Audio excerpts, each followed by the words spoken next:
We'll get into the Sixers as well as the NBA as a whole with Julian Edlow, DraftKings NBA contributor, joins us right now on the Boardwalk Honda hotline here on 97.3 ESPN. Julian, how you doing on this Saturday? I'm doing all right, Josh. How about yourself? Doing well. So let's first touch on the Sixers because, you know, for a team to go through everything they've been through, all the losing and the process and the lottery and the everything that's happened, they're finally going to be making it back to the playoffs. When you think about where the Eastern Conference is right now and how much has changed in the last 6 years, in some ways, you could almost say you saw this coming, but on the flip side, it's still a pretty remarkable feat. I mean, the process is most certainly paying off, and we're finally starting to see that after so much time.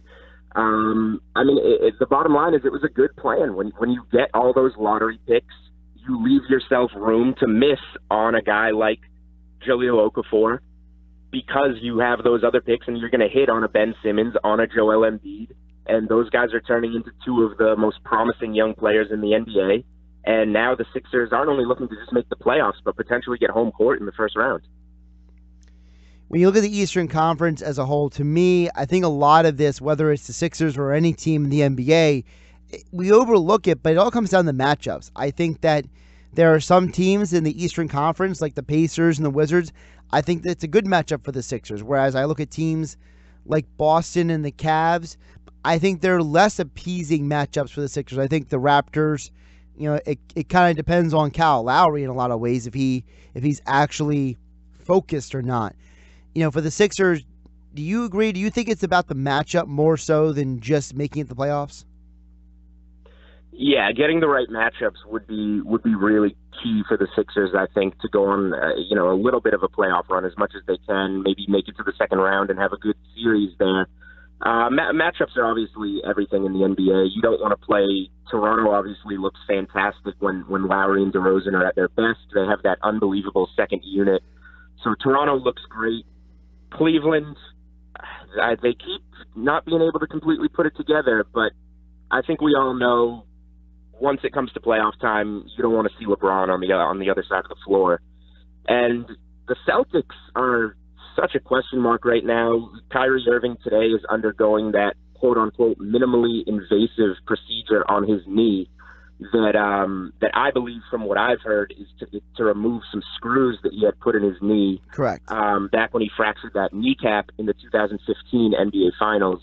Marcus Smart has that thumb injury going on. The Celtics may not be the Celtics come playoff time. Kyrie Irving might not even be on the floor. So the Celtics might not, if they're healthy, obviously that's a rough matchup for Philly, we've seen, but they might not be healthy. So Philadelphia could get a good look there at a Celtics team that's not 100%. But yes, I would agree. Washington, Indiana, those are the teams that I think Philly has a great shot to take care of come postseason. Looking at the Sixers this year, we know that Joel Embiid and Ben Simmons, they're superstars. They're budding superstars at this point. But who is the guy on the Sixers in terms of DFS, from your perspective, that has been a great value this year? Because we know that Covington has been streaky at times this year. We know Saric overall is shooting well since December, but he doesn't always score in every game. So, you know, who is the guy on the Sixers after Embiid and Simmons who has garnered the best fantasy value this year? Yeah, I mean, Embiid and Simmons just eat up so much of the usage. Simmons, the ball's always in his hands. He's finding the right guys. They both crash the glass. Embiid's such an amazing scorer. Anytime Embiid's under $10,000 in salary, he's a guy I'm considering. Anytime Simmons is under $9,000 in salary, he's a guy I'm considering. And it makes it really tough to pinpoint values. Marco Bellinelli has actually been a guy that's generally, since he was acquired by the Sixers, he's generally in the 3,500 range, and he's been a pretty nice play. But overall, it really comes down to trying to find a night where either Simmons and Embiid or Embiid is not in the lineup, and that's when, I mean, the games Embiid doesn't play, Dario Saric becomes a guy that you almost lock into your lineup at somewhere in the $6,000 range, just because he's going to get so many minutes, going to get so many looks. So it's kind of a rare night to play a value on the Sixers when it comes to DraftKings if Simmons and Embiid are both playing. But when one of those guys is off the floor, there's a lot of terrific value that you can capitalize on. Let's go back to the Celtics, Julian. You mentioned all the injuries. The thing with Kyrie is there actually is a lot of conjecture, if you believe all the reports out there, that the one of the screws that's in his knee is what was causing the irritation in his knee, which, you talk about a blessing and a curse right there. The one thing that was keeping his knee together was the thing that's not causing him problems. We know about Jaylen Brown with the concussion. You mentioned Marcus Smart with the thumb. But after the Thunder game the other night, I looked at the Celtics and I thought, man, the way Brad Stevens coaches and how hard those guys play for him, all these supporting roles, having to step up from Jason Tatum to Marcus Morris to Terry Rozier. To me, even if they don't have Kyrie Irving for an entire series, or if they don't have Marcus Smart for the first round, or if Jaylen Brown, isn't 100% by the time the playoffs start, I just feel like Brad Stevens, he is showing that he is such a great coach that he's finding ways to help this team overcome everything. I mean, it's unbelievable what the Celtics are doing, and they did it again last night in Portland. Portland's been one of the hottest teams in the NBA right now. The Celtics go in there down in the fourth quarter and pull it out again. So they're coming up with some unbelievable wins right now. The OKC one was, ridiculous. Obviously, if the Thunder make their free throws, they get out of there with the win, but they didn't. So when it comes to the Celtics, when I look at their playoff picture, they're certainly capable of grinding out a first-round series without Kyrie Irving and Marcus Smart. It'll make it a whole lot harder on them, regardless of who they play. But if they can get out of a first round and maybe get Kyrie back, Marcus Smart at some point, Jaylen Brown looks like he's going to be good to play tomorrow in Sacramento. So obviously that was an ugly concussion, but he should be well within worked back into the rotation by the time the postseason comes around. So I think that you're dead on the Celtics. The big question is, are they going to get Marcus Smart back? Are they going to get Kyrie Irving back? Because we're still awaiting word on how this procedure went or is going to go today with Kyrie. Minimally invasive. They're just taking some screws out. It should make the irritation go away. That's my belief of it. It could be a few weeks, a month, get him back right in that time spot that we're talking about, either before or during or after the first round of the postseason. But there's also a chance that the Celtics shut him down because the surgery either doesn't go the way they want or they prefer to get him healthy, play for next season. Maybe LeBron's out of the East. Who knows? So there's just no sure thing with the Celtics. Today's going to be a big day. We're gonna hear about Kyrie Irving's knee, and that's going to probably determine a lot of how we feel about the playoff picture in the East. I know Mike D'Antoni is a very trendy, popular choice right now for Coach of the Year, but to me, the three candidates for Coach of the Year are all in the Eastern Conference. It's Brad Stevens, it's Eric Spoelstra, and it's Brett Brown.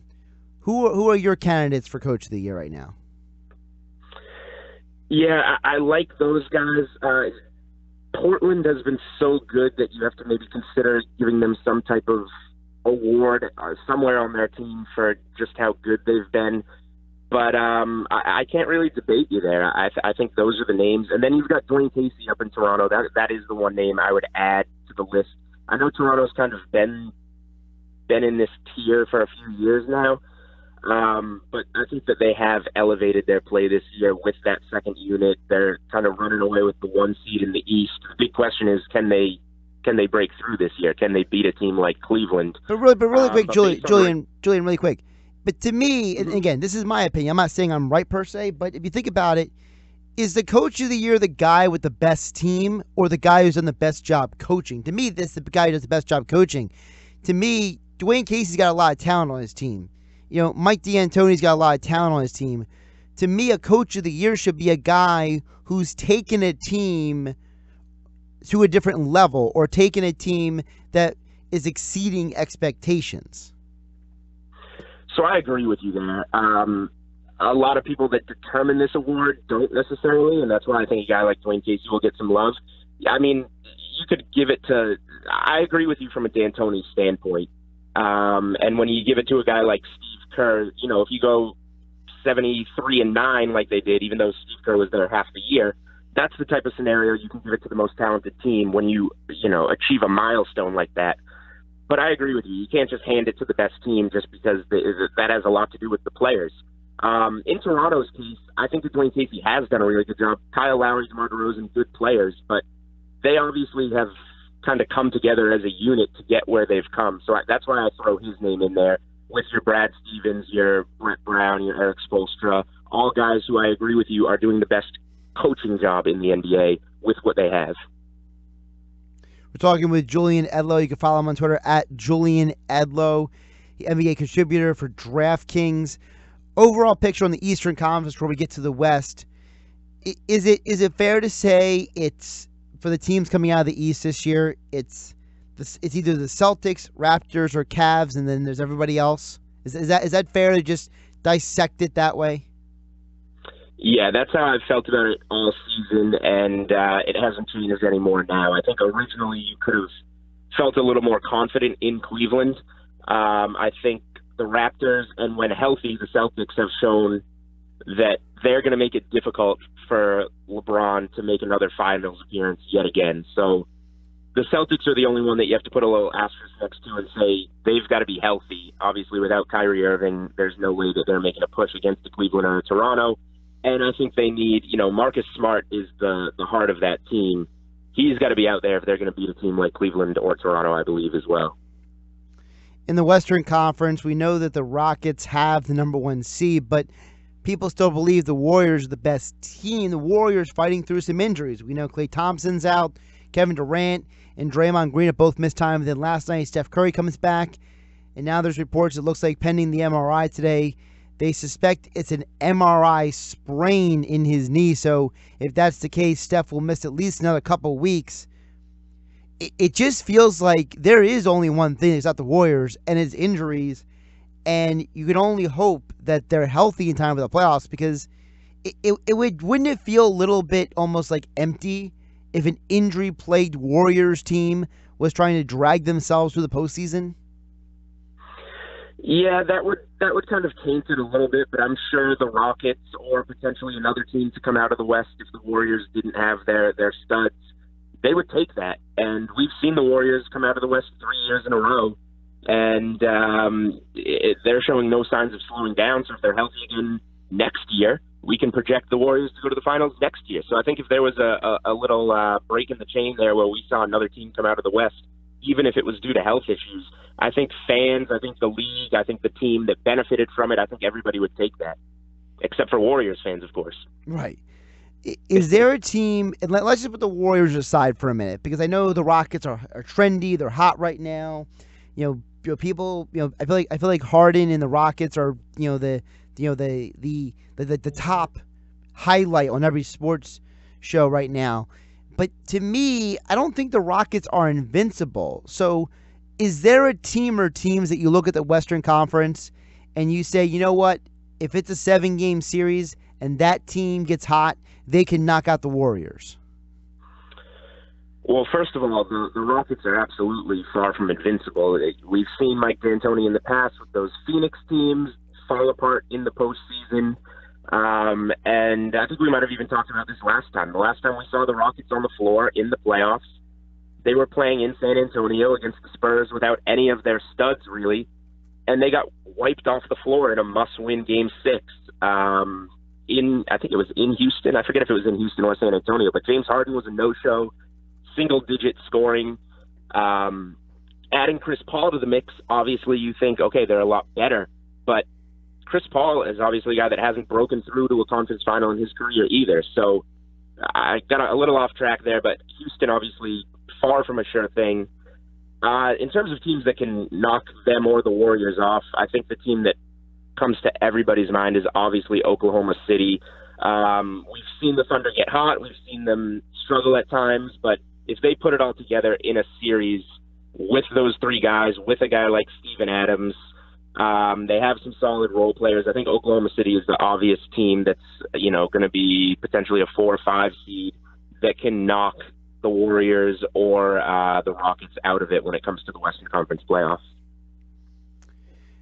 Looking at the NBA as a whole this year, what has been the surprise in daily fantasy basketball as you're looking at things? Because I know a lot of times, look, we all know who the main guys are. Every year, whether you're in daily fantasy or whether you're in a league year, it's like, oh well, it's LeBron, it's Westbrook, it's Durant. Like we know who the big names are. With the Sixers, it's Ben Simmons because he fills up the stat sheet. But are there any guys who are really surprises from your perspective this year so far in fantasy basketball? Yeah, I mean, well, just sticking right here in Boston with all those backcourt injuries, his salary reflects his play now on DraftKings, but a couple of months ago he was extremely cheap. Terry Rozier has been playing terrific for the Celtics, really stepping up in the absence of all their guards. He's been a guy that at times was, under $5,000 on DraftKings, but throwing up 50, 60 DraftKings point nights. His first career start, he had a triple-double this season. So he's been a guy that's really been terrific when he's been called upon. Going all the way back to like the beginning of the season, a guy like Lou Williams, who's typically kind of like a Jamal Crawford, come off the bench, get hot type of scorer.